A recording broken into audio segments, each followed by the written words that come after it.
Ayan, welcome sa vlog natin mga idol, mga master, mga bossing. Ito pala yung unang video natin sa ginawa natin na page.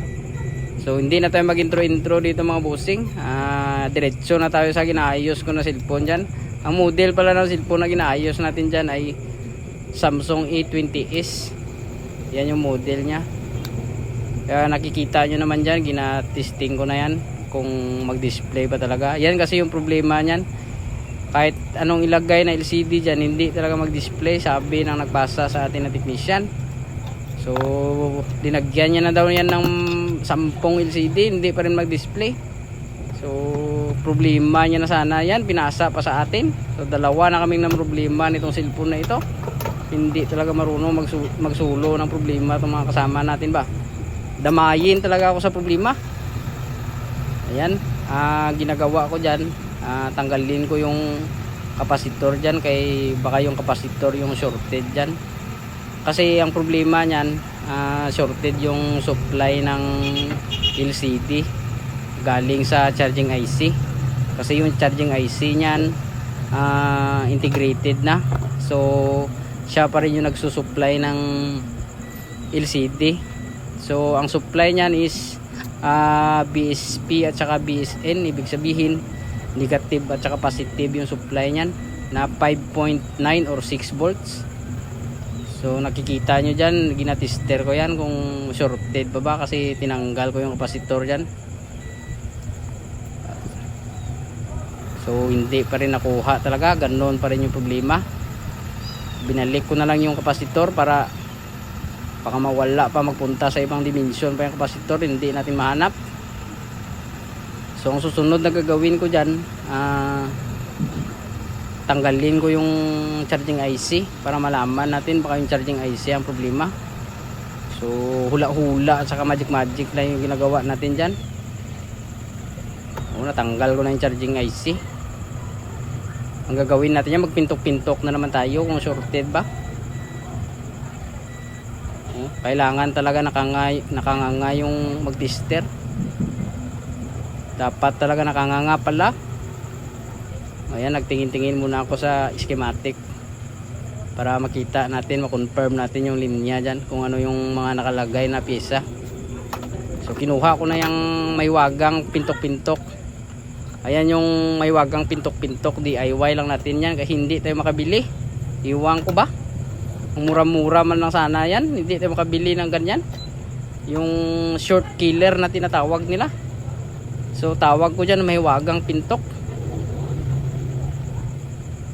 Tinagalan lang natin kunti yung pagpintok dyan para masunog talaga yung pisa na naga-cause ng ano natin, ng shorted.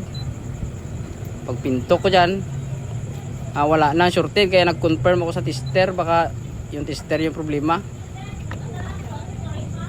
So ibalik ko na yung IC dyan para matesting na natin, kasi nawala na yung shorted dyan. Hindi ko alam kung ano yung pisa na nasunog.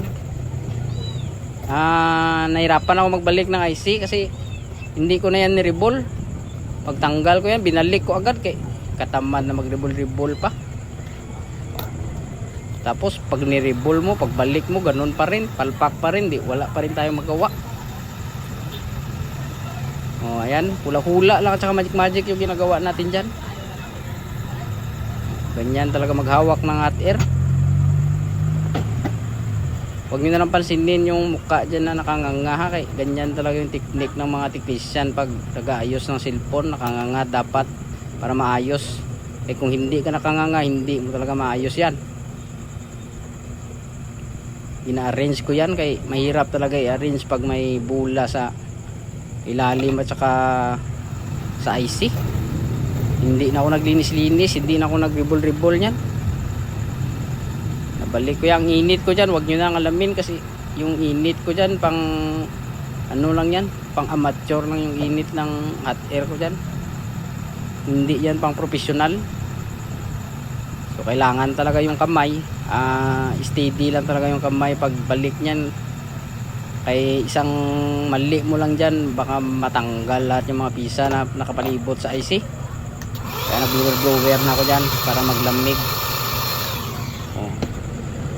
Tapos magbrush-brush na ako dyan kasi kailangan madagdagan yung libor natin dyan. Basta magbrush-brush tayo, madagdagan yan. So ready na yan, palamigin na lang yan para i-testing natin. Confirmation na lang natin kung shorted pa ba pagbalik ng IC o hindi na. Kailangan talaga i-confirm yan, kasi baka pagbalik ng IC shorted pa rin pala yung IC, hindi pa rin yan mag-display. Ayan, ready na natin for testing. Testingin na natin kung mag-display ba talaga or hindi. I-saksak natin charger. Ayun, nag-display na nga, nakita naman natin yung iting tagumpay niyan. Oh, ayun. Ayan, okay na mga galing. idol. Problema kay may problema pa pala na iba. Naka-recovery pala ito. Kaya pala, sira yung ano niya dito. Oh. Sige. Sige, paliwanag buboy. Oh. Testing pa. I-testing mo pa. Isa pang testing yan, boy. Ayun, testing talaga. Okay na yan. Huwag mo na ulit-ulitin, kay okay na talaga yan. Hanggang dito na lang siguro yung video natin mga buddy, mga idol, mga master. Salamat sa panonood ng video natin. Ito yung unang video natin dito sa page natin. Kita-kits naman tayo sa mga sunod na video kung mayroon pa, kung ganahan tayo magawa. Thank you.